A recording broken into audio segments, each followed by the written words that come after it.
Conferência Internacional NEA fevereiro de 2020. Tema geral: Ministros da Nova Aliança MENS 01, a Igreja dos Primogênitos HB 12 16 a 7, 22 a 24. Pedro Dong. Bem-vindos todos os santos para mais uma conferência. Creio que o Senhor nos trouxe aqui para nos dar novas revelações no livro de 2 Coríntios. Precisamos estar claros da nossa porção no corpo de Cristo. Quem nós somos? Eu posso afirmar nesta manhã que nós não somos resultado de nenhuma cisão do corpo de Cristo, mas fazemos parte do único ministério da nova aliança, que foi estabelecido pelo próprio Senhor Jesus. Os primeiros crentes foram liderados pelos 12 apóstolos e estes, sem temor, deram testemunho de Cristo nesta terra. Apesar da grande oposição e martírio, os primeiros apóstolos foram ousados em anunciar o Evangelho de Cristo, e muitos sinais e prodígios foram feitos por meio deles. Posteriormente houve uma expansão deste ministério para os gentios, e sob a liderança de Paulo grandes avanços aconteceram. Paulo também recebeu as grandes revelações do plano de Deus e da sua economia. Paulo nos introduziu na grandiosidade do plano de Deus, abrindo janelas nos céus para nós. Fomos levados a enxergar coisas que estão além deste mundo físico e tridimensional. Paulo também recebeu a incumbência de completar a revelação da palavra de Deus, como aí 24 a 25. Ele estava claro da sua comissão. Dar pleno cumprimento à palavra de Deus vem do grego plero, que está relacionado com completar uma garrafa. Paulo cumpriu este papel. Esta é uma experiência no plano celestial, que Paulo exerceu muito bem. 2 Pedro 3 2.15. Paulo também sofreu oposição daqueles que não entenderam o falar de Deus, que Pedro chama aqui de ignorantes. Neste campo entram as muitas escolas de teologia sistemática que surgiram, as quais buscam conhecer a palavra de Deus somente pelo plano cartesiano, abrindo caminhos para se deturpar a palavra de Deus.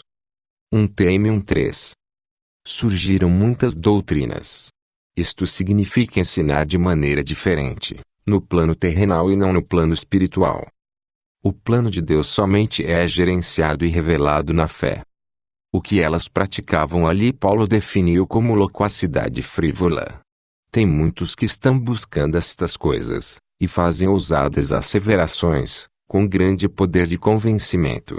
Quantos, porém, estão levando a cabo a economia de Deus? Por não viver no plano da fé, surgiram todas estas coisas no meio cristão, já naquela época. Mas exatamente neste contexto, Deus levantou João, que para alguns, possui conteúdo infantil, mais simples. Na verdade o ministério de João é o mais elevado, pois realiza a maior de todas as transferências, trazendo o céu para a terra. Ele dá ênfase no espírito e na vida. Onde nos estamos? Talvez alguns de nós nos sentimos inferiorizados por ver grupos cristãos gigantescos à nossa volta. Estamos na era dos pastores de Instagram, que arrastam multidões com um falar doce. É necessário que nós saibamos qual é a nossa porção. Não queremos criticar aqueles que Deus está usando, mas precisamos estar claros de qual é a nossa porção nesta terra hoje. Deus quer preparar um grupo especial de pessoas que se comprometam com a sua vontade. É um ambiente que promove o crescimento de vida e a profundidade de um viver no Espírito. O Senhor está nos dando a revelação de João 14 a 17, e nos conduzindo para a sua glória, nos inserindo em Deus. Para quem este ministério? Não é para todos, mas somente para aqueles que conseguem compreender o ministério de João, que nos ensina a viver no Espírito e a viver na esfera fé. Estes receberão o galardão dos escolhidos de Deus. Hoje é muito importante nós praticarmos o viver e andar no Espírito. Isto significa que o centro não está em nós, mas em Deus. Precisamos estar dispostos a abandonar tudo para seguir o Senhor. Mt 21 a 16. O Senhor está nos dando uma palavra que gera comprometimento. Se o meu desejo é apenas ser um cristão leve, que continua voltado para suas próprias coisas e interesses, nós não seremos escolhidos, apesar chamados. Nesta parábola Deus chama trabalhadores para sua vinha. Aqui estão incluídos todos os que vieram antes de nós, inclusive os 12 apóstolos, mas hoje nós estamos na 11ª hora, quando Deus está finalizando a sua obra. Nesta 11ª hora também tem muitas distrações, até porque vivemos no auge da tecnologia moderna, temos um padrão de vida superior ao de reis e imperadores da antiguidade. Quantos, porém, estão dispostos a pagar um preço? Quando os discípulos perguntaram ao Senhor qual seria o fim deles, pois deixaram tudo para servir ao Senhor, este lhes respondeu que eles receberiam muito mais, tanto nesta terra como no mundo que há de vir, pois receberiam a vida eterna. Isto significa que a nossa vida humana continua aqui na terra, trabalho, família, vizinhos, mas a nossa perspectiva precisa mudar. O nosso lema hoje precisa ser, it is now or nowhere, é agora ou nunca.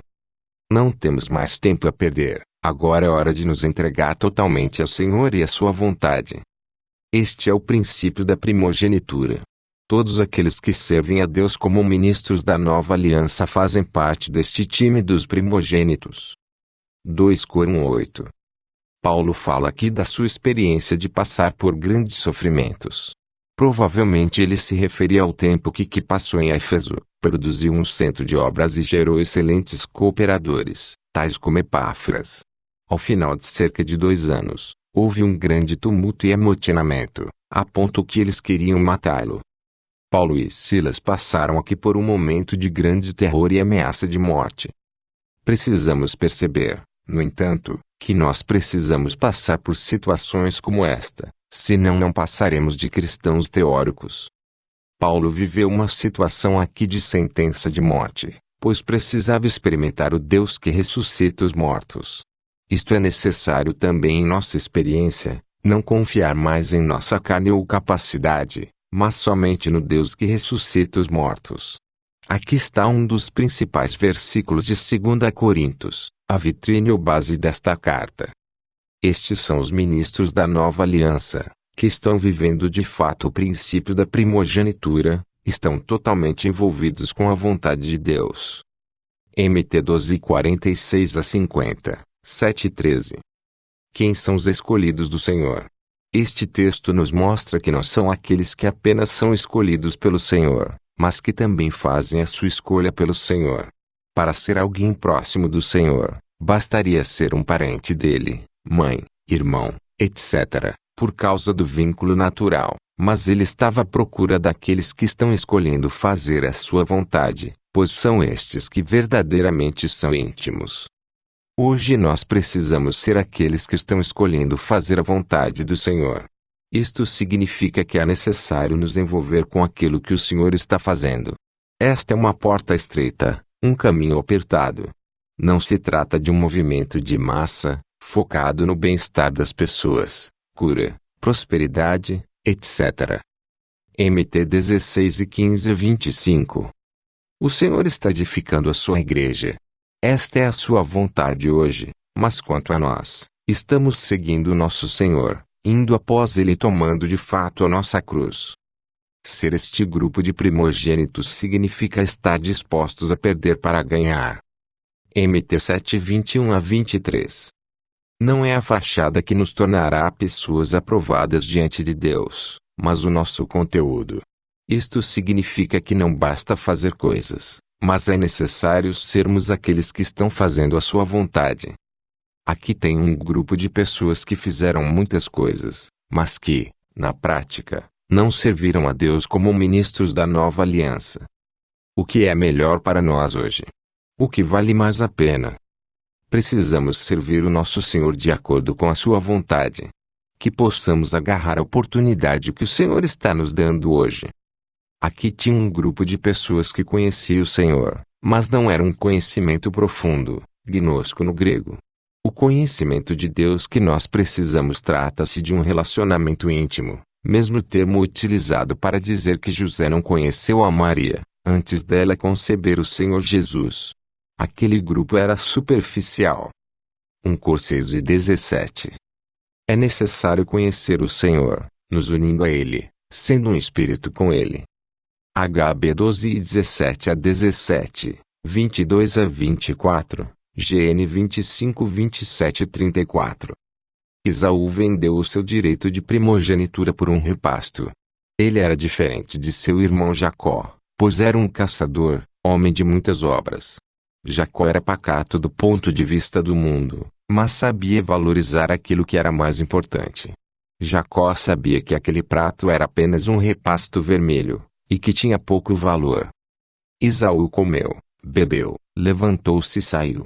Sua atitude foi semelhante à do povo quando criou o bezerro de ouro e também como a de Judas, que não valorizou o chamamento do Senhor em sua vida.